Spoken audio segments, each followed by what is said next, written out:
I'm Atra El-Nashar in Washington. Most of President Trump's tariffs are on hold after two federal courts ruled the president overstepped his authority by imposing double-digit import taxes on almost every country on Earth.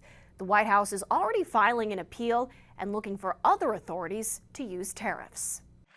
If you look at that. In a 1-2 punch, the bulk of President Trump's tariffs that have shaken global trade have been dealt a major blow by two federal courts. Both a D.C. district judge and the U.S. Court of International Trade ruled the president overstepped his authority when he leaned on a 1977 Emergency Economic Powers Act to hit virtually every country with double-digit import taxes without Congress's approval. Chronic trade deficits are no longer merely an economic problem. They're a national emergency that threatens our security and our very way of life. Three federal judges on the trade court appointed by Presidents Trump, Obama, and Reagan unanimously determined that 1977 law does not authorize the president to impose unbounded tariffs. And the law's limited authorities may be exercised only to deal with an unusual and extraordinary threat with respect to which a national emergency has been declared, and may not be exercised for any other purpose. Jeffrey Schwab, representing 5 companies suing the administration, says he's confident this will hold up on appeal. Obviously, the Constitution